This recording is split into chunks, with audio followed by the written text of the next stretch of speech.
साधर्म प्राण प्यारे सुंदर साथ जी और मेरे भगवत प्रेमी,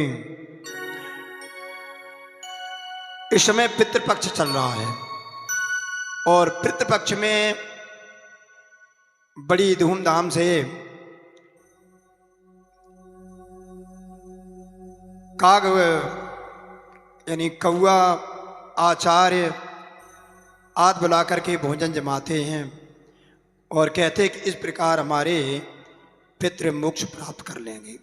एक विडंबना है, एक भ्रम है, क्योंकि श्रीमद् भागवत को आपने अनेक बार सुना। उसमें गोकर्ण धुंधकारी का व्याख्यान आता है। धुंधकारी अपने दुष्कर्मों के कारण प्रेत हो गया और गोकर्ण परमात्मा कृष्ण का भजन करते हैं। एक बार तीर्थ स्नान करके बैठे हुए थे प्रातः, तो प्रेत रूप में धुंधकारी गोकर्ण के सामने आ गया। पहले तो गोकर्ण ने विचार किया ये है क्या, कौन मेरे सामने है, क्या समझ में नहीं आता। उन्होंने थोड़ा जल लिया, परमात्मा को स्मरण किया, जल के छींटे पड़े तो प्रेत वास्तविक रूप में आ गया और रोके कहने लगा कि मैं आपका भाई हूं, धुंधकारी हूं, मेरी दुर्गति हो गई, मैं प्रेत बन गया, मेरा उद्धार कर दो। तो गोकर्ण कहने लगे भाई मुझे इस बात का बड़ा आश्चर्य है, तुम्हारे लिए मैंने विधि पूर्वक गया जी में पिंडदान किया, फिर भी तुम प्रेत योनि से मुक्त कैसे नहीं हुए। यदि गया श्राद्ध से भी तुम्हारी मुक्ति नहीं हुई तो इसका कोई उपाय नहीं है। अच्छा सब खोलकर स्पष्ट करके मेरे को कहो कि मुझे अब और क्या करना चाहिए। गोकर्ण ने कहा। उस समय प्रेत कहने लगा क्या, गया श्राद्ध सते नापि मुक्तई में नाम अवश्यति उपायम परम कश्यतम विचाराय संप्रतम। प्रेत ने कहा धुंधकारी के रूप में कि मेरी मुक्ति सैकड़ों गया श्राद्ध करने से भी नहीं हो सकती, अब तो तुम इसका कोई दूसरा उपाय सोचो। तो प्रेत की यह बात सुनकर के गोकर्ण को बहुत आश्चर्य हुआ। यदि सैकड़ों गया श्राद्ध से भी तुम्हारी मुक्ति नहीं हो सकती तब तो तुम्हारी मुक्ति असंभव है।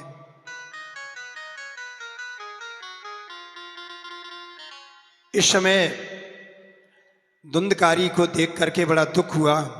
विचार किया, गोकर्ण के मन में आया क्यों ना श्रीमद् भागवत, क्योंकि श्रीमद् भागवत जब परीक्षित को श्राप लगा था तो ऋषि मुनियों ने नहीं कहा वेदों का पाठ कराओ, नहीं कहा वाल्मीकि रामायण का पाठ कराओ, क्योंकि रामचरितमानस तो थी नहीं कहा कि 18 पुराणों का पाठ कराओ, स्मृतियों का पाठ कराओ, संहिताओं का पाठ कराओ, महाभारत का पाठ कराओ, नहीं तो क्या श्रीमद् भागवत कराओ, श्रीमद् भागवत से मुक्ति हो जाएगी परीक्षित की। तो श्रीमद् भागवत विचार आया करें तो श्रीमद् भागवत कौन है, परमात्मा कृष्ण का स्वरूप। तो परमात्मा कृष्ण का स्वरूप का चिंतन करते गो अंत में धुंधकारी की मुक्ति हो गई। मुक्ति किसकी हुई, धुंधकारी की। क्यों हुई, परमात्मा श्री कृष्ण के नाम संकीर्तन से। और याद रखो प्यारे सुंदर साथ जी, आपको बताया 7 करोड़ महामंत्र हैं, 7 करोड़ मंत्रों में एक मंत्र आज है तारतम मंत्र, वो तो बड़ा सौभाग्यशाली है। ये पद्म पुराण के उत्तरखंड भागवत श्रवण विधि के अध्याय 6 श्लोक संख्या 31, 32, 33 में भी ये आपको पढ़ने को मिलेगा। इसके बाद भी गर्ग संहिता में आया है 8वें खंड के अध्याय 62 में। और क्या आया है कि जिसके कुल में परमात्मा कृष्ण का भक्त पुत्र जन्म लेता है, फिर उसके कुल के पितृ पिंड और श्राद्ध पाने के लिए संसार में चक्कर नहीं काटते। यह आपको गर्ग संहिता के 8वें खंड के अध्याय 62 में पढ़ने को मिलेगा मेरे प्यारे सुंदर साथ जी। तो और आज क्या हो रहा है, आज तो एक व्यापार बन गया है। और व्यापार क्या बन गया, व्यापार ये बन गया कि कुछ भी हो, माता पिता को हम मुक्त अभी हाल किए दे रहे हैं, अभी कौओं को भोजन करा देंगे, मुक्ति हो जाएगी। नहीं हो सकती। गरुड़ पुराण के धर्मकांड प्रेति खंड में आपको पढ़ने को मिलेगा। बद्धा परस्कस्ते ने मोक्षाय गमनम प्रति कृष्ण कृष्णेति कृष्णेति यो मां स्मरन्त नित्य सह। जो मनुष्य प्रतिदिन कृष्ण कृष्ण कहेगा तो उसकी तो मोक्ष हो ही जाएगा, शरीर त्यागने के बाद उनके पितरों की मोक्ष हो जाएगा। ये गरुड़ पुराण कह रहा है प्रेत खंड में। तो इसी प्रकार अनेकों जगह ये बात बात में सुनाई गई। तो मेरे प्यारे सुंदर साथ जी, करोड़ों ज्ञास रात से जब मुक्ति नहीं हुई प्रेत की, धुंधकारी की, तो फिर कैसे तुम कौओं को भोजन करा के, फिर ऐसा कौन सा टिफिन लगा हुआ है? चलो मैंने मान लिया, यहां मंत्र बोलो, पड़ोस की दुकान पर कोई भोजन नहीं पहुंच पाएगा। फिर ऐसा कैसा स्वर्ग है जो यहां से भोजन पहुंचाना पड़ेगा वहां स्वर्ग में? तो ऐसे स्वर्ग लोग से क्या लाभ है? भगवान कृष्ण ने गीता में कहा है, पितरों में मैं अरमा नाम का पितृ हूं। परमात्मा कृष्ण का भोग लगा दिया, सब पितरों की तृप्ति हो गई। इसलिए जो पितृपक्ष में जो श्राद्ध करते हैं वो केवल 1 महीना श्राद्ध, जो 15 दिन पितृपक्ष में जो श्राद्ध करते हैं करिए, मैं नहीं रोक रहा हूं, करिए, लेकिन इनसे कुछ भी नहीं होने वाला है, कुछ भी नहीं होगा। यदि आप करना चाहते हैं तो याद रखना क्या, श्रद्धा सहित मातु पितु सेवा निष्दिन करहो समझ बड़े देवा। यदि आपके माता पिता दादा दादी जीवित हैं, पूर्वज बुजुर्ग जीवित हैं घर में, उनकी बहुत श्रद्धा से सबसे बड़ा देवता समझ करके उनकी सेवा करिए। उनके हृदय जितना प्रसन्न होगा सेवा करने से, उतने ही तुम सुखी हो जाओगे। ये मैं अनुभव पूर्वक बात कहता हूं। मैंने अपने जीवन में रास्ता चलते हुए कोई पूर्वज मिल गया, मैं पढ़ने जाता था साइकिल से, रास्ता में कोई वृद्ध मिल गया, उसको साइकिल पे बैठा लिया, उसके घर तक पहुंचा दिया, कोई परिचय नहीं। देश काल परिस्थिति के अनुसार समय परिवर्तित होता है, तो सेवा करिए, माता पिता पूर्वजों की सेवा करिए, और इतनी सेवा करिए कि सेवा करते करते उनके नेत्रों में प्रेम के अश्रु तुम्हारी सेवा से आ जाएं। ये श्राद्ध है, सच्चा श्राद्ध ये है। मरने के बाद कुछ नहीं मिलना। हम देख रहे हैं, महाराज जी मेरे घर निमंत्रण है, किसका निमंत्रण है? आज हमारे पिता का श्राद्ध है। ये पिता का श्राद्ध है, माता पिता का श्राद्ध करते हो तो कभी तुमने सेवा की उनकी?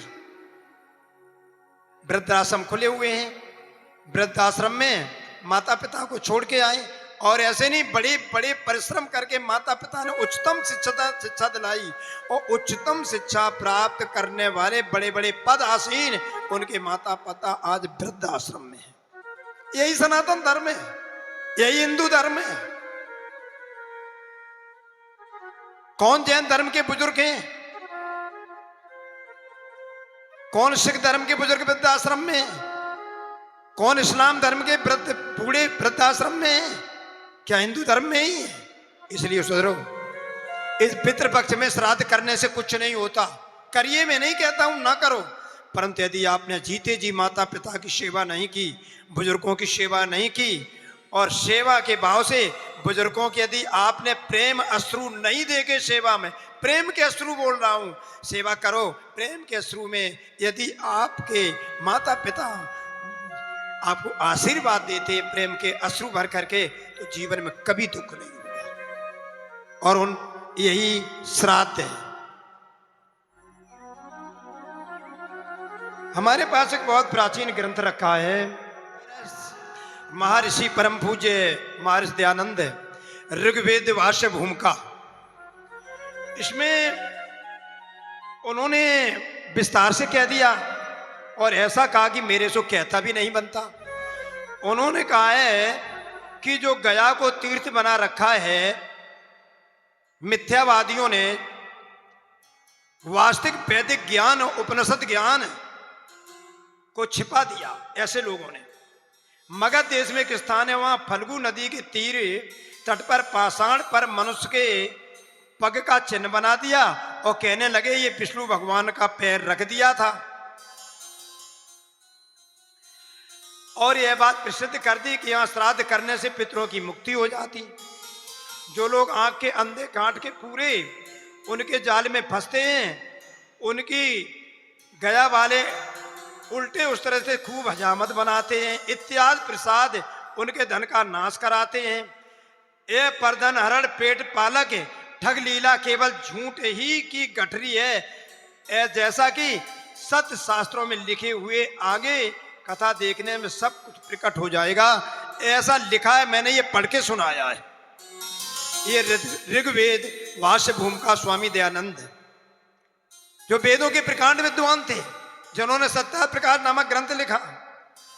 तो प्यारे सुंदर साथ जी, इन्होंने ये भी कह दिया कि तुमने वहां विष्णु पद तो बना दिया गया श्राद्ध में, छाप तो दिया मनुष्य का पैर छेनी से काट काट के, और कह दिया कि भगवान विष्णु का पैर है, यहां श्राद्ध करने से मुक्ति मिलेगी। लेकिन वो कह रहे नहीं, इस विष्णु पद के विषय में यास्क मुनि हुए हैं, उन्होंने भी इस प्रकार व्याख्यान किया है कि यह जगत सर्वव्यापक परमेश्वर से बनकर त्रिधा 3 प्रकार की रचना दिखलाई है। कौन? परम धाम की ब्रह्म सृष्टि, अक्षरधाम की ईश्वरी सृष्टि, वैकुंठ की जीव सृष्टि। जिससे मोक्ष को प्राप्त होते हैं वह समारोहण में स्थिर होके प्राण के प्रिय जीव अपने आत्म स्वरूप से जुड़ जाता है, तो जीव आत्मा, और परात्म स्वरूप से जब जुड़ जाता है तो परमेश्वर को प्राप्त होते हैं। अन्य मार्ग से किसी और दूसरे कोई साधन से नहीं। सारे जितने देवी देवता हैं परमात्मा को छोड़ करके सबकी पूजा कर डालना, सबकी तपस्या कर डालना, सबके व्रत कर डालना, तुम्हारे पितरों की नहीं मोक्ष होगी, नहीं होगी, नहीं होगी। खूब श्राद्ध करो और ना तुम्हारी मोक्ष होगी। तुलसीदास ने ऐसे ही थोड़ी लिख दिया। तुलसीदास ने लिखा है, साधन धाम मोक्ष कर द्वारा पाए न ते परलोक सुधारा। ये मनुष्य शरीर मोक्ष को पाने के लिए मिला है, ना कि देवताओं की पूजा के लिए। इसलिए लेकिन हम करते क्या हैं? लोभवश देवताओं की पूजा करते हैं कि वह चरित्रवान बन जाओ, सारे देवता तुम्हारे चरणों में होंगे। और चरित्रवान अनसुईया थी तो उनके चरणों में सारे देवी देवता थे। आगे कहते हैं कि अन्न मार्ग से नहीं, क्योंकि प्राण का भी प्राण जो हम भोजन करते ना, वो अन्नमय कोश में जाता है और अन्न से प्राण पुष्ट होता है। 5 प्राण है, प्राण अपान उदान बयान और समान, प्राण पुष्ट होते हैं। और प्राण से जीवात्मा, और जीवात्मा व्याप्त है। कौन? परमेश्वर परमात्मा। जो परमात्मा व्याप्त है वो मेरे आत्म स्वरूप उससे जुड़ा हुआ है। जैसे सूर्य से सूर्य की किरण जुड़ी हुई है, ऐसे ही प्रत्येक प्राणी जीव आत्मा और आत्मा परमात्मा से जुड़ा हुआ है। एक दर्पण के 1000 टुकड़े करके डाल दीजिए और प्रत्येक दर्पण में सूर्य दिखेगा, क्योंकि प्रत्येक किरण में सूर्य दिखता है, प्रत्येक किरण में सूर्य भास रहा है। इसी प्रकार प्रत्येक प्राणी के अंदर परमात्मा है। तो जब तुम परमात्मा का तारतम्य मंत्र जपोगे, तुम्हारे पितृ अपने आप तृप्त हो जाएंगे।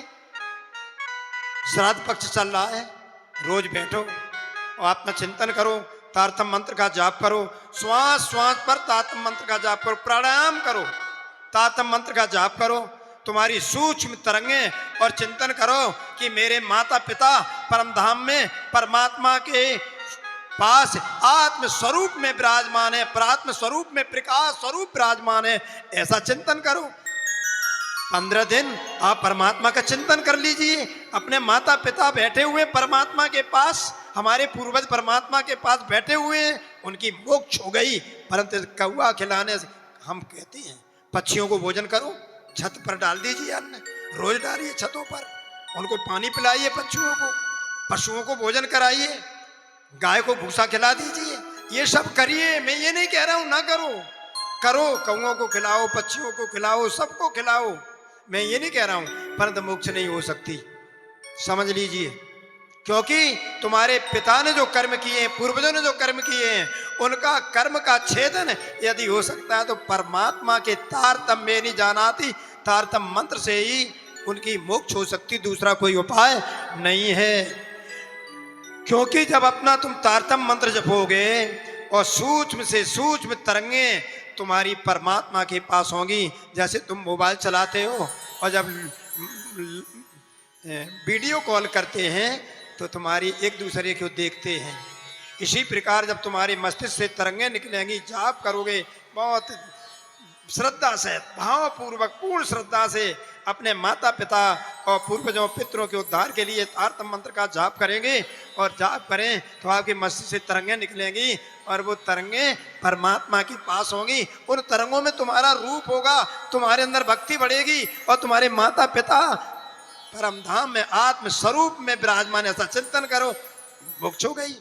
और आप कह रहे कि नहीं नहीं नहीं, हम तो श्राद्ध में भोजन करा देंगे, एक दिन की छुट्टी हो गई, एक आपने बाहर टाल दिया, एक बेगार टाल दी, जल्दी जल्दी भोजन बनाया, खिला दिया और कौओं को खिला दिया, बस कागौर पड़ गई और हमारा श्राद्ध कुछ भी होने वाला नहीं है। दोनों ही अज्ञानी, कराने वाले करने वाले, समझ लो मेरी बात। क्योंकि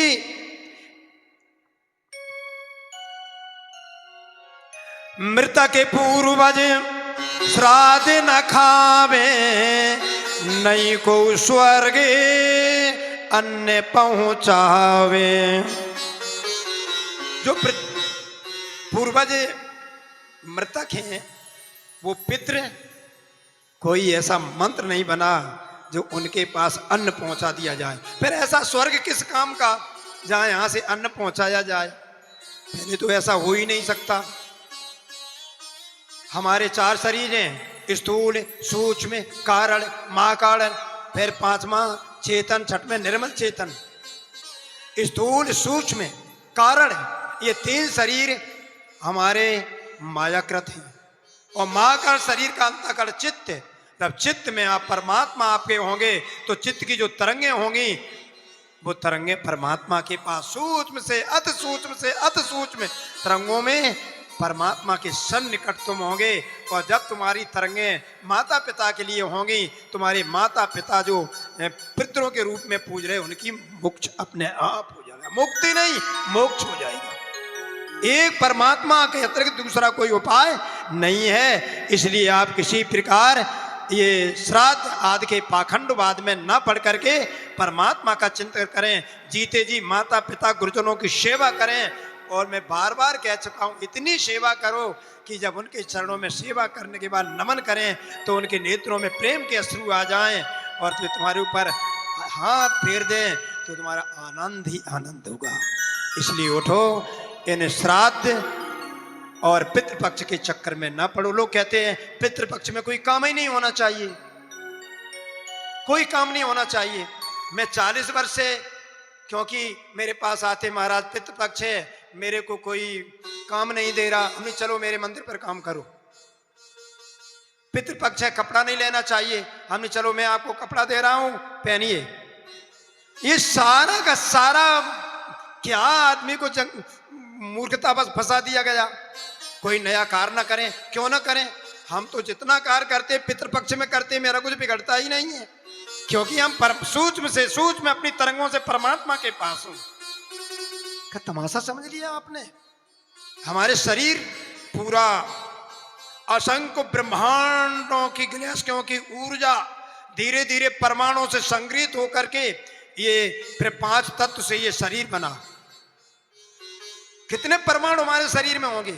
हमारे शरीर के एक एक परमाणु को ऊर्जा मैं बना लो, परमात्मा के जाप करते हुए, अंतःकरण में चिंतन करते हुए, एक एक शरीर के एक एक रोम में, एक एक डीएनए में, एक एक जीन्स को आप ऊर्जा में बना लीजिए।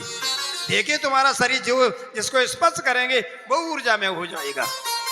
उठो और जगो, केवल बाहरी चिंतन से कुछ नहीं होगा। बाहर मंत्र बोल दिया और हमारी चित्त वृत्ति ध्यान कहीं और है, कुछ भी नहीं होने वाला। इसलिए बहुत से लोग तम्बाकू खाते हैं, आचार तम्बाकू खा रहे हैं और मंत्र बोल रहे हैं, मुख में तम्बाकू भरी हुई है, मंत्र बोल रहे हैं, जल्दी जल्दी पूजन हो रहा है। इस प्रकार श्राद्ध करने से मुक्ति हो जाएगी तुम्हारे पितरों की। मैंने स्वयं पढ़ा है पुराणों के अंदर, कोई व्यक्ति तम्बाकू खाता है और तम्बाकू खाने वालों को आपने दान दिया, तो दान देने वाला जब शरीर छोड़ेगा, यानी इसकी मृत्यु होगी, तो रौरव नरक में जाएगा। दान देने वाला रौरव नरक में जाएगा। फिर उसे जब जन्म मिलेगा तो कूकर सूकर का मिलेगा, फिर वो मनुष्य की जूठन खाएगा, फिर मनुष्य का चिंतन कर शरीर छोड़ेगा, तब पुनः मनुष्य शरीर मिलेगा। इतनी सजा तो दान देने वालों को है। और जो तम्बाकू खा करके मंत्र बोल रहे हैं उनको कितनी बड़ी सजा होगी। हम देखते हैं लोग पूजा करते हैं, अभी ये श्राद्ध पक्ष में खूब पूजा करते हैं, पुष्प चढ़ाते हैं, लेकिन घर में माता पिता को कभी माला नहीं डाली, कभी चंदन नहीं लगाया, कभी आरती नहीं की। कहते हैं बेटा मेरा ये कार्य कर दो, तो आंखें दिखाते हैं, क्रोधित होते हैं। ऐसा नहीं करना चाहिए। उठो जगो। माता पिता गुरुजनों की सेवा करने से बढ़कर के विश्व में कोई श्रद्धा और श्राद्ध नहीं है, नहीं है, नहीं है। और उसके पश्चात एक कौवा खिलाने की बात नहीं कर रहा हूं। दरवाजे पर कुत्ता आता है, पूंछ हिलाता है, वो लूटने के लिए नहीं आया, उसके तुमने डंडा मार दिया, उसे रोटी खिला दो, और दरवाजे पाया तो रोटी डाल दीजिए, उसके बाद वो स्वयं भाग जाएगा। नहीं भागता, आप गेट लगा दिए। एक दिन आएंगे, कौओं को खिला देंगे, उसके बाद कौओं को उड़ा देंगे। एक दिन कौआ को खिलाया जाएगा। कौआ को क्यों खिलाया जाता है? कौआ जब भोजन करता है, कौआ इसलिए खिलाया जाता है कि बट पीपल के फलों को कौआ खाता है, फिर बीट करता है, जहां बीट गिरती वहां बट पीपल के वृक्ष जमे आते हैं। ये एक विशेष गुण है। तो आप अपनी छतों पर जहां पशु पक्षी अधिक आए वहां पर अन्न डाल दीजिए। एक दिन कौआ क्यों खिलाओ? रोज पक्षियों को भोजन कराओ, रोज पक्षियों को जिमाओ। ये करिए, केवल आडंबर और पाखंडों से दूर हो जाइए। भारत का वास्तविक ज्ञान है, वो ज्ञान है उपनिषद ज्ञान, दार्शनिक ज्ञान, फिलॉसफी। उसकी ओर चलिए, वेदों की ओर चलिए। वेदों का ज्ञान है, उसकी ओर चलिए। महाराज दयानंद ने तो बहुत भत्सना की है, अज्ञानी बता दिया। अभी आपको ये ग्रंथ दिखाया था ना, फल्गु नदी में विष्णु का पैर बना लिया, दिखाया, पढ़ाया ना। तो इसलिए मेरे प्यारे भगवत प्रेमियों, मेरे सुंदर साथ जी, कोई भी पदार्थ परमाणुओं के संयोग से स्थूल हो जाता है। वही जब नेत्रों से देखने में आता है, जब परमाणुओं का संयोग हो गया, स्थूल हो गया। ये दोनों प्रकार का जगत जिसके बीच में ठहरा हुआ है और जो उसमें परिपूर्ण हो रहा है, माया और योग माया से परे, परमात्मा को ही विष्णु पद कहते हैं, परम पद कहते हैं। वो परम पद है परम धाम। और उस परम धाम के सामने ब्रह्मा, विष्णु, महेश, शुक्र, बृहस्पति, मरुड़गढ़, विश्वदेव, साध्य, अश्विनी कुमार, सारे लोग नरक हैं। वो परमात्मा का तारतम मंत्र जप करके इस श्राद्ध के पक्ष में, यानी पितृ पक्ष में, नित्य उठो, प्रातः स्नान करो, परमात्मा का चिंतन करो, 1-2 घंटे बैठ जाओ, श्वास के द्वारा तारतम मंत्र का जाप करो। तुम्हारे एक एक जीन्स में, एक एक डीएनए में परमात्मा की ऊर्जा होगी। भोजन भी करो तो परमात्मा का नाम जपते हुए, तो और हमारे पितृ परमधाम में प्रकाश स्वरूप परमात्मा के सन्निकट बैठे ऐसा चिंतन करो, उनकी मोक्ष हो जाएगी। इसी के साथ मेरा कोटि कोटि प्रणाम।